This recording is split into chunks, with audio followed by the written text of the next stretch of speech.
He was an extraordinary character, full of contradictions. He was a very small man. He was only about 5 foot tall, but a really large personality and quite confrontational.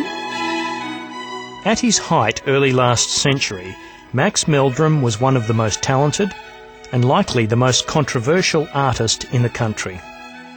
You either loved him or you hated him. It was a very passionate time, and he caused an enormous split in the art world. Max Meldrum learnt to paint at the National Gallery School in Melbourne before honing his skills during a decade in Paris. During his time in France, he developed strong beliefs that art was effectively a science, and that by quickly painting the tones of a scene, the artist could accurately depict on canvas what the eye saw. He returned to Australia and he applied this theory to the Australian landscape, and in fact created the first, most important advance in Australian landscape painting since the Australian Impressionists of the 1880s.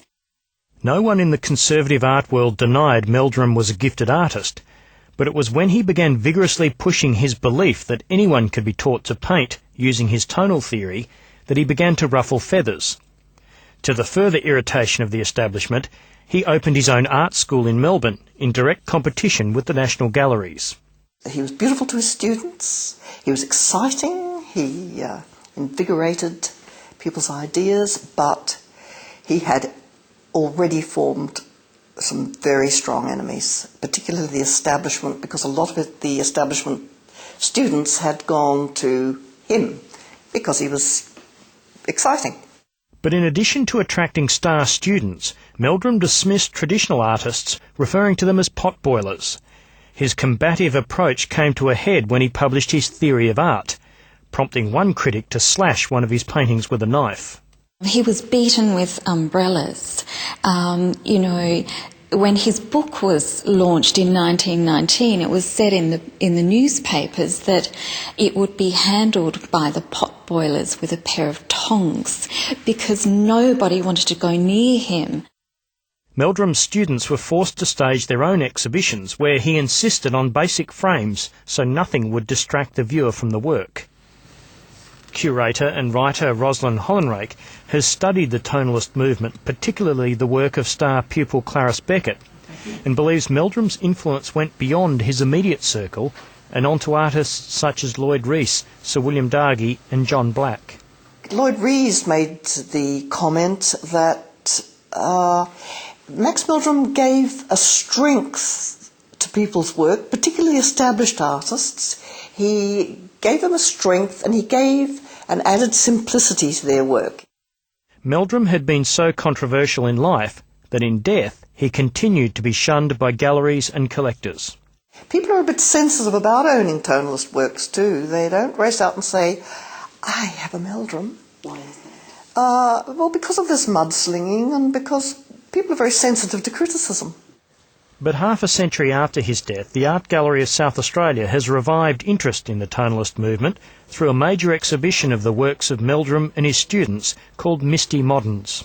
Hopefully the Misty Moderns will set a lot of history and will bring to people some very enjoyable paintings. The retrospective has been applauded by Meldrum's family, especially Julian Thompson, who lives in his grandfather's old house and studio in Melbourne. He was only 7 when the artist died, but remembers the final days clearly. Although he had a stroke and was bedridden, he had an endless stream of people coming, all walks of life, musicians, artists, business people, friends, colleagues, students, and they come in and they've been a long time with him. Like his grandfather, Julian Thompson is an atheist, but does have a strong belief in the work of Max Meldrum. Everyone needs faith in their life, and one of the things that I was brought up with is that Max was a person who was a great painter, and there was faith in the family that one day he'll be recognised as such.